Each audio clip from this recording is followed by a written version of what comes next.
Raw is based on 4 principles, which is the environment and sustainability, creativity, tradition and collaboration. The essence is to learn and to inspire, not just chefs, but also the community.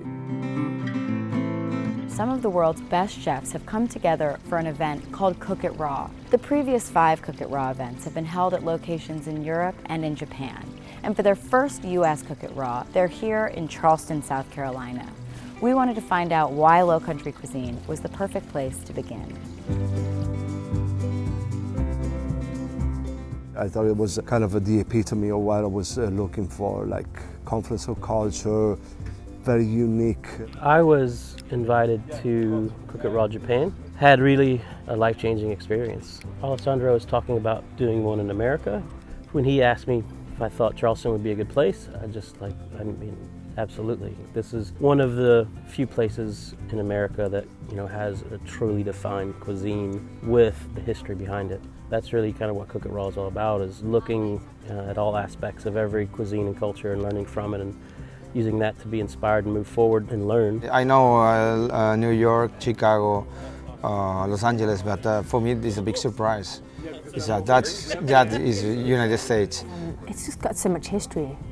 They chose in South Carolina because that's where the really American cuisine started. And is this kind of similar? Or? This is personally.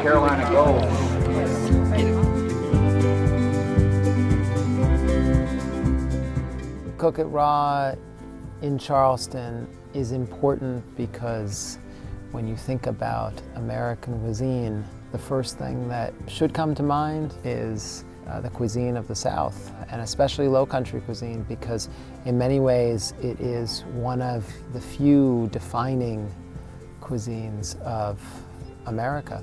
I have traveled quite a lot in the States, and to me it's like the most distinctive food in America, the most defined in terms of something that you wouldn't find somewhere else. To see chefs from other countries come here and then see how rich and unique this one area of our country is. I think that's a really cool feeling. When people say American cuisine, I think the first thing we think of is a hamburger. So I think any movement that is trying to explore but then also expose what's kind of always been here is important. The cuisine here and the culture is very focused, and it will always be that way. Because people are really proud of it here. People are really proud of the products and the cooking and its history.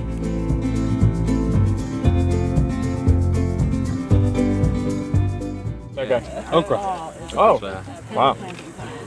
So I'm still sitting. Oh, so good. With some the lightly cooked. I love when someone tastes Carolina Gold rice for the first time, because everybody's had rice, Everybody's eaten rice all over the world, and sometimes we don't stop and think about how unique a plant can be and taste in a different part of the world, in a specific area. I cooked the other day, I made a risotto with the Carolina Gold in the way that we do it in my own region. And the flavor alone, it was just very complex. The ingredients that I'm finding interesting are, things like the sorghum, how they use that, how I can incorporate that into a dish of mine, and just kind of the smokiness of the meat. It's the same but not. For example, the oysters, the flavor to the oyster is similar to the oyster we have in Spain, but it's totally different. When you look at the cuisine and you start to identify different products that are a part of Low Country cooking, you begin to realize that things fit together. Things were grown in certain rotations. Things were grown in a pattern of agriculture that is mimicked in the pattern of eating that represents the cuisine. And that's a very important aspect of American food history to really celebrate. The artisans, they know so much about the rice of different varieties, because we thought that we know more than anyone else.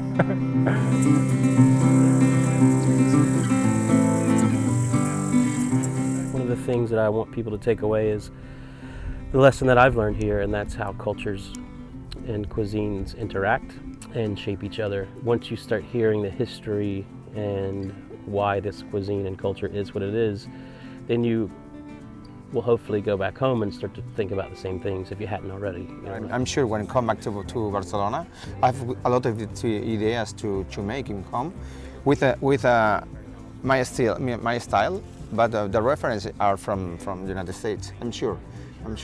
I think that is the main essence of being a cook, not a chef. It's what you have and what you can do with it, what you can cook. Absolutely, I mean that's setting a great example, you know, for what, you know, people who are really passionate about food and chefs can achieve if they work together with the farmers and with government. They can all work together like they have here in South Carolina to have this like a great sense of achievement, you know, and this kind of revival of their food culture, which was historically so strong.